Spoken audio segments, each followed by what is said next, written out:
Good morning. This is Van with Level 8. It is July 24th. We're here to do the pre-market. Well, let's get going here. We're going to have an open here pretty quick. Going to start with our key ranges chart as we always do.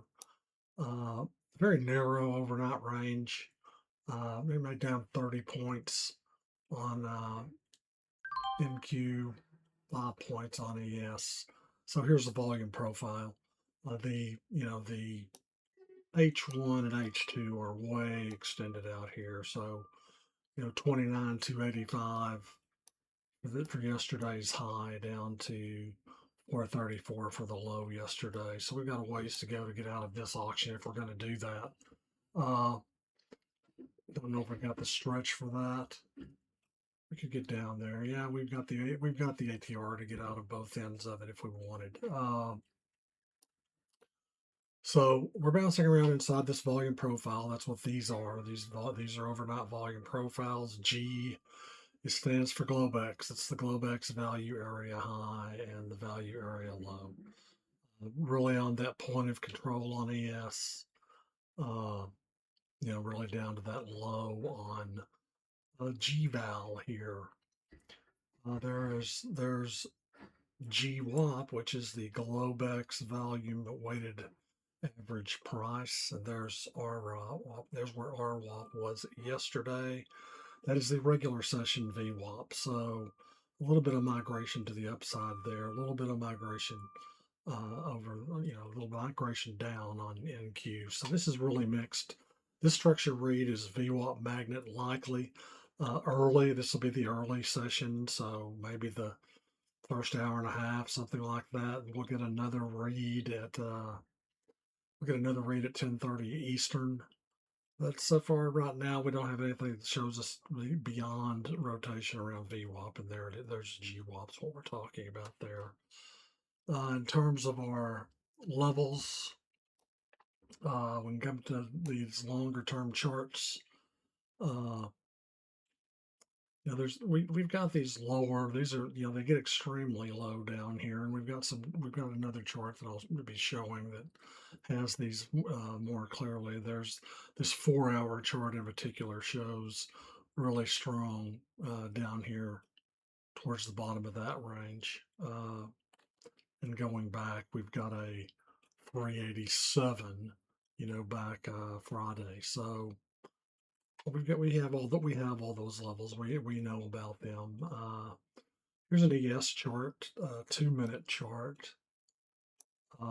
We ran down, got some extension down here on this MACD. This is level 8 MACD, and it's starting to kind of relieve a little bit or consolidate. It could drop now again.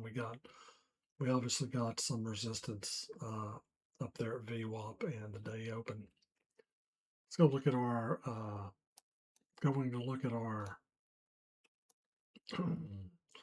rates here. This is the NQ charts, 1-minute charts, the one we execute on. Obviously got a little pop up to GWAP there, but rates are really benign right now in terms of the treasuries. Not much there one way or the other to suggest anything. Let's see, we don't have any Mag 7 data yet. We don't have index data yet. Crude oil has dropped a little bit. It's now coming back up, so still around that 90 area. And everything else is really fairly flat, except for VIX, which is up. That's higher volatility. One thing we want to look at today in terms of those types of internals is gamma. This is SPX gamma exposure. This is a bar chart model for it. This pink area, it shows us deep into this pink area. This thick area is negative gamma. It means that the options dealers are short options in general. This is the regime, and we were on the edge of it yesterday, and we kind of gapped down into it and fell down into it, and it accelerated. But this is when they chase price. The dealers are forced to chase price, and that causes them to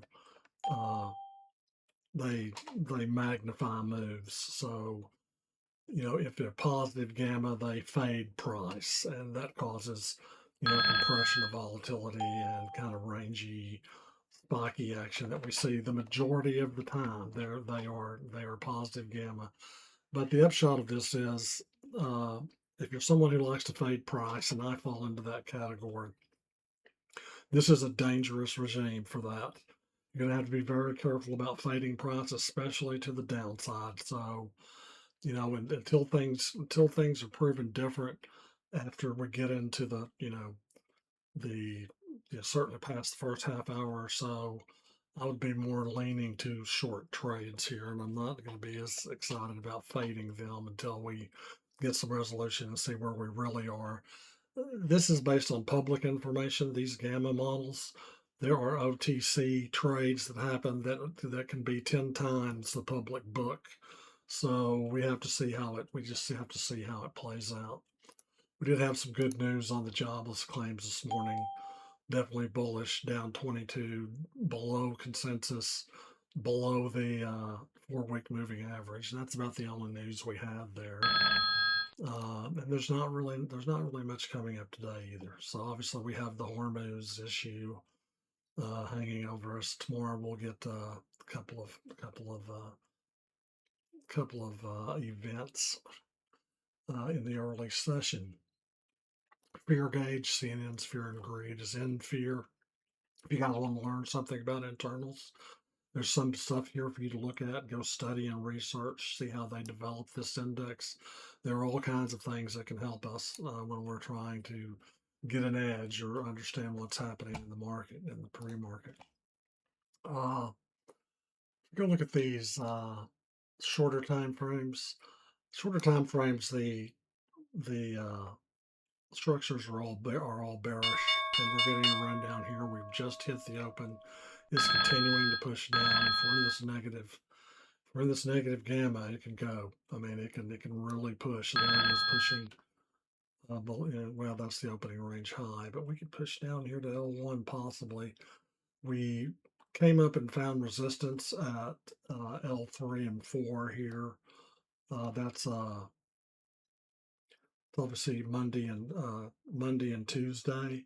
So those were bottoms or lows for those days, and we see it over and over again where support turns into resistance and vice versa, and that's what happened there. So we are on top of all these levels. This is the puzzle that we're solving. It People tell you things are simple. They're not necessarily simple, but you can train yourself to take in enough information to give yourself a real edge trading these things on short time frames. Guys, if you like this content, go to see us on YouTube, Level8 Trading. Like and subscribe there. Get into our Discord room by going to level8trading.com. Uh, you'll be able to see what we do, how we trade this stuff. There are good videos there for people who are new to futures or curious about futures. There's one called Futures 101, which is exactly what I wish I had when I just started looking at futures. So that's what we've got for today, and we'll be back. We might come back for post market if there's something important to point out, or we'll see you no later than tomorrow morning. And good luck today.